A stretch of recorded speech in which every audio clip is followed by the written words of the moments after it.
அஸ்ஸலாமு அலைக்கும். உலகத் தலைவர் ஸல்லல்லாஹு அலைஹி வஸல்லம் அவர்கள் உச்சி பொழுது நேரத்தில் ஒரு வழியாக சென்று கொண்டிருந்தார்கள். அந்த வழியில் உணவு எதுவும் வைக்காமல் ஒரு ஒட்டகம் கெட்டி போடப்பட்டிருந்தது.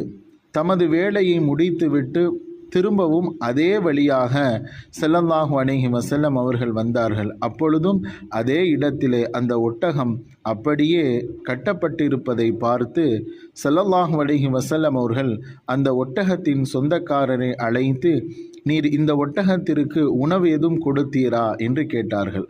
அதற்கு அந்த மனிதர் இல்லை என்று கூறினார். ஸல்லல்லாஹு அலைஹி வஸல்லம் அவர்கள் சொன்னார்கள், நிச்சயமாக மறுமை நாளில் அல்லாஹுவின் முன்னிலையில் இந்த ஒட்டகம் உன் மீது வழக்கு தொடரும் என்று ஸல்லல்லாஹு அலைஹி வஸல்லம் அவர்கள் சொன்னார்கள். அன்பர்களே, இஸ்லாம் எல்லா ஜீவராசிகளின் மீதும் இரக்கம் காட்டுவதை தான் போதிக்கின்றது.